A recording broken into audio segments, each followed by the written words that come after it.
आपको पानी का जबरदस्त ध्यान रखना चाहिए क्योंकि ये 72% है और इसमें जबरदस्त याददाश्त है। जैसे ही ये नल में आता है, अगर आप उसे लेकर पी लें तो ये आपके सिस्टम में जहर की तरह काम करेगा। हवा पर असर पड़ता है सिर्फ आवाजों, इरादों और भावनाओं से। हर दिन शरीर पर कुछ धूप पड़ने दें क्योंकि धूप आज भी शुद्ध है।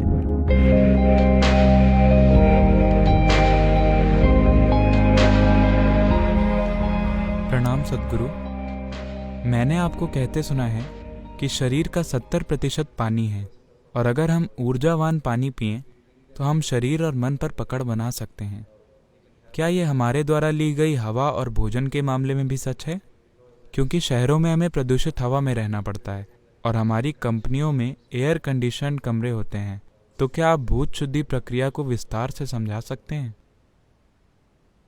अगर आप अपनी कंपनी को कहें कि मैं एयर कंडीशनर के बिना काम करने के लिए तैयार हूं तो वो बहुत खुश होंगे। इससे उनका बहुत पैसा बचेगा, है ना? और ये आपके लिए कई तरीकों से अच्छा होगा, लेकिन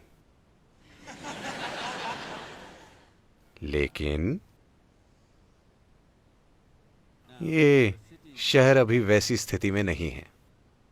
यहाँ अगर आप खिड़की खोलेंगे तो हवा नहीं आएगी, धुआं आएगा, बदबू आएगी, मिट्टी आएगी। तो ये अच्छा है, आरामदायक है, लेकिन आपको यहाँ 24 घंटे नहीं बैठना है, बस काम करना है। आप जब भी हो सके सैर कर सकते हैं। और वैसे भी 72% पानी है, 12% पृथ्वी है, सिर्फ 6% हवा है। वो 6% हवा पूरी सांसों में नहीं है। जो 6% हवा यहाँ है उसमें सिर्फ 1% से कम आपकी सांसों में है।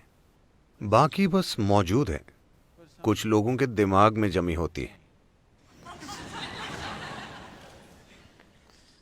वरना शरीर की हर कोशिका में हवा होती है। तो हवा का मतलब सिर्फ सांसें नहीं है। 6% हवा शरीर की हर कोशिका में है। बस उसे दिमाग से थोड़ा हटा लें तो अच्छा होगा। फेफड़ों, हृदय और मांसपेशियों में होना अच्छा है, वो अच्छे से काम करते हैं अगर ऑक्सीजन है तो। अगर ऑक्सीजन की कमी हो तो मांसपेशियां सख्त हो जाती क्योंकि इन्हें हवा की जरूरत है, वरना ये काम नहीं करेंगी। तो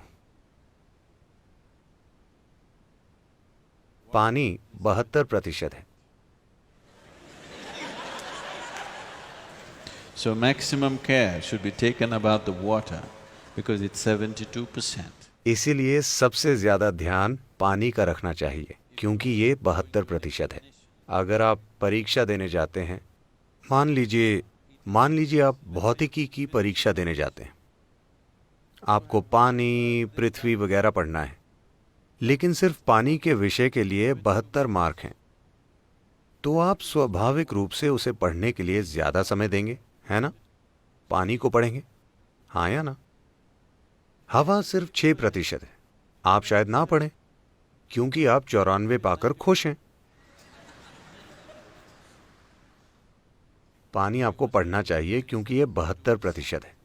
आपको पानी का जबरदस्त ध्यान रखना चाहिए क्योंकि ये 72% है और इसमें जबरदस्त याददाश्त है। अगर मैं इसे खोलूं या बिना खोले भी अगर इससे कुछ कहूं तो ये याद रखता है। इस दिशा में कई प्रयोग हो चुके हैं। तो अगर आप इस पानी को इसके स्रोत से लें और अपने घर तक पंप करें, मान लीजिए ये 50 मोड़ों से गुजरा और इसे बलपूर्वक पंप किया गया एक निश्चित ताकत लगाकर, जो स्वाभाविक रूप से होता है, और आप 12वीं मंजिल पर रहते हैं तो और जोर लगाया गया। कहा जाता है कि अगर ये 50 मोड़ों से गुजरता है तो 60% पानी जहर बन गया है। जैसे ही ये नल में आता है, अगर आप उसे लेकर पी लें तो ये जहर की तरह काम करेगा आपके सिस्टम में। अगर आप इसे लेकर कुछ देर पकड़ें तो ये फिर से ठीक हो जाएगा, क्योंकि जहर रासायनिक नहीं है, ये आणविक है। अणुओं में बदलाव होते हैं, कोई रासायनिक बदलाव नहीं होते। इसीलिए पारंपरिक रूप से आपकी दादी ने हमेशा कहा था कि हमेशा पानी को भरो और पूरी रात घर पर रखो, एक साफ बर्तन में जिस पर विभूति और कुमकुम लगा हो और एक फूल रखा हो। हाँ या ना? पारंपरिक घरों में कल सुबह ही उसे पिएं। जैसे ही वो आपके घर पर आता है उसे ना पिएं, क्योंकि इसमें हर तरह की यादें होती हैं। बहुत ज्यादा पारंपरिक घरों में लोग हर दिन पानी के बर्तन की पूजा करते हैं। हाँ, और पानी के आते ही उसे कभी ना पिएं, उसे रखें, उसे काफी समय दें ताकि वो खुद को ठीक करे, इकट्ठी की गई बकवास को छोड़ दे ताकि वो आपके पीने के लिए ठीक हो। पानी का आपको ध्यान रखना चाहिए, क्योंकि ये 72% है। ये फर्स्ट क्लास है, पासिंग मार्क से ज्यादा। अगली चीज है भोजन, क्योंकि ये पृथ्वी है। 12%, ये भी काफी है ना? तो आप में भोजन कैसे जाता है, किसके हाथों से आपके पास आता है, आप उसे कैसे खाते हैं, आप उसे कैसे जुड़ते हैं, ये सभी चीजें महत्वपूर्ण हैं। अगली है हवा, 6%। इस 6% में सिर्फ 1% या उससे कम सांसें हैं, बाकी कई अलग अलग तरीकों से होती है। और ये महत्वपूर्ण है, विशेष रूप से अगर आपके बच्चे हैं तो कम से कम महीने में एक बार उन्हें कहीं बाहर ले जाएं, फालतू सिनेमा में नहीं। वहां हर किसी की बकवास हवा में सांस लेनी पड़ेगी।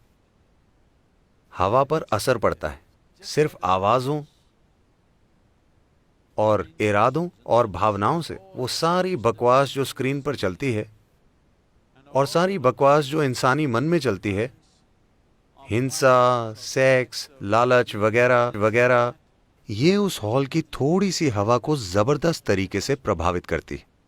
तो उन्हें सिनेमा ले जाने से अच्छा है उन्हें नदी पर ले जाएं, उन्हें तैरना सिखाएं, पहाड़ पर चढ़ें। पहाड़ कहाँ है सदगुरु? हिमालय बहुत दूर है। आपके बच्चे के लिए एक छोटी पहाड़ी भी बहुत है। हाँ, एक छोटी चट्टान भी, बस उस पर चढ़कर बैठें। बच्चे उसका बहुत आनंद लेंगे, वो तंदुरुस्त बनेंगे, आप तंदुरुस्त बनेंगे, और सबसे बढ़कर आपका शरीर और मन अलग तरीके से काम करेंगे। और इससे भी बढ़कर आप सृष्टा की सृष्टि से जुड़ेंगे, जो सबसे महत्वपूर्ण चीज है। उस बकवास से नहीं जो आपने बनाई है। हाँ, वो अभी आरामदायक है, पर वो सब कुछ नहीं है।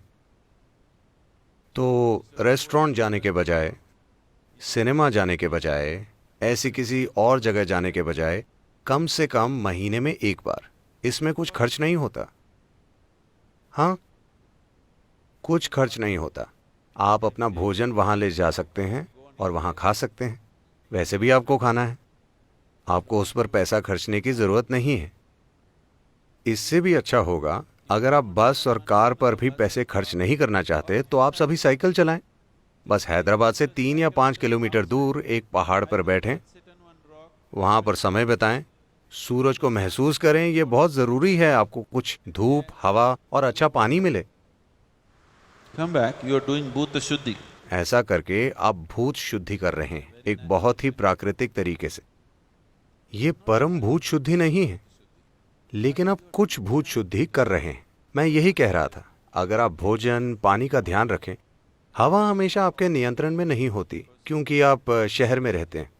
पानी और भोजन का आप ध्यान रख सकते हैं, और आपके अंदर किस तरह की अग्नि जलती है उसका भी आप ध्यान रख सकते हैं।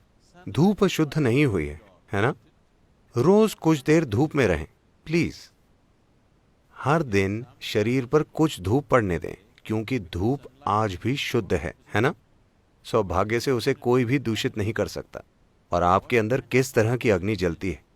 क्या ये लालच की अग्नि है, नफरत की अग्नि है, नाराजगी की अग्नि है, क्रोध की अग्नि है, प्रेम की अग्नि है, करुणा की अग्नि है?